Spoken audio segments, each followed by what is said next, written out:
नमस्कार, जय हिंद साथियों। मैं रोहित भार्गव न्यू अतुल्य एकेडमी के यूट्यूब चैनल पर एक बार फिर आप सभी के साथ हूँ। दोस्तों, हाल ही में 10 मार्च को सावित्रीबाई फुले की पुण्यतिथि मनाई गई। यहाँ पर सावित्रीबाई फुले एक ऐसा व्यक्तित्व है जिन्हें देश की पहली महिला शिक्षिका का खिताब दिया गया। इन्होंने शिक्षा जगत में बहुत ही सराहनीय कार्य किए।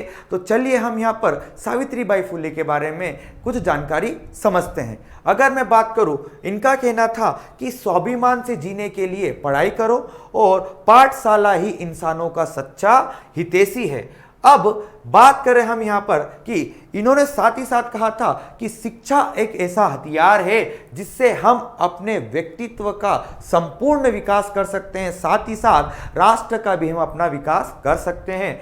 यहाँ पर जब दोस्तों पुरुषों को ही शिक्षा पाने का अधिकार था, जब पुरुषों के पास ही शिक्षा पाने का अधिकार था, तब ऐसी स्थिति में यहाँ पर सावित्रीबाई ने कहा कि महिलाओं को भी शिक्षा दी जानी चाहिए और सारी पुरानी जंजीरों को तोड़ते हुए महिलाओं को शिक्षा देने के उद्देश्य से उन्होंने एक ऐसा यहाँ पर आदर्श स्थापित किया। यहाँ पर हमारे देश की सबसे पहली महिला शिक्षा सावित्रीबाई फुले को कहा जाता है। अब बात करें इनके जन्म की, तो सावित्रीबाई फुले का जन्म होता है 3 जनवरी 1831 को महाराष्ट्र में।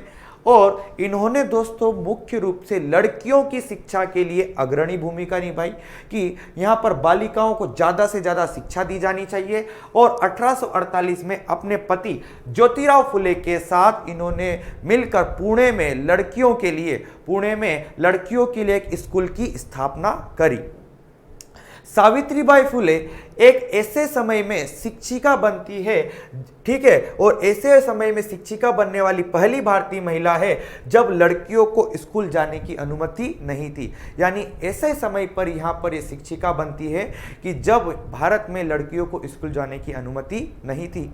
साथ ही साथ अगर हम बात करें कि इन्हें भारत की प्रथम शिक्षिका इसलिए भी कहा जाता है क्योंकि इन्होंने दोस्तों महिलाओं के अधिकारों की बात करी, महिलाओं को शिक्षा दिलाने के लिए कार्य किया और इन्होंने एक महिला आश्रय गृह भी खोला था जहां पर विधवाएं अपने बच्चे को जन्म दे सकती है और अगर चाहे तो उन्हें गोद लेने के लिए भी वो छोड़ सकती है। और साथ ही साथ इन्होंने दोस्तों कुछ कुप्रथाएं थी जैसे बाल विवाह, सती प्रथा जैसी सामाजिक कुरीतियों के खिलाफ भी कार्य किया।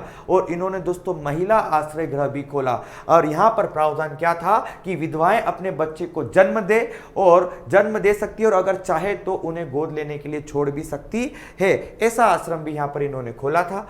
और साथ ही साथ यहाँ पर इन्होंने दोस्तों जो परंपरागत रूढ़िवादी विचार थे और स्थानीय समुदाय के प्रतिरोध का सामना करने के बावजूद सावित्रीबाई ने विभिन्न जातियों की लड़कियों और बच्चों को पढ़ाना जारी रखा। इनके खिलाफ भाई यहाँ पर कई सारी रूढ़िवादिताएं भी थी, ठीक है, परंपरागत विचारधाराएं चल रही थी। उनके बावजूद इन्होंने लड़कियों की शिक्षा को कंटिन्यू रखा, निरंतर बना के रखा, बच्चों की शिक्षा के लिए हितैषी रूप से काम किया।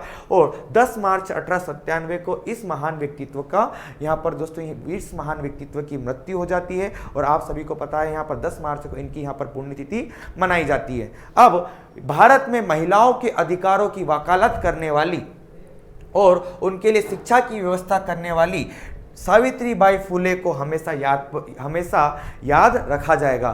तो दोस्तों ऐसा व्यक्तित्व था हमारे बीच में सावित्रीबाई फुले, जिन्होंने यहाँ पर लड़कियों के अधिकारों के लिए, लड़कियों की शिक्षा के अधिकारों के लिए कार्य किया और वर्तमान में इनके कार्य यहाँ पर बहुत ही हमारे लिए सराहनीय है। तो दोस्तों उम्मीद करता हूँ आपको ये जानकारी पसंद आई होगी। अब मिलते हैं अगली क्लास में, तब तक के लिए जय हिंद, जय भारत।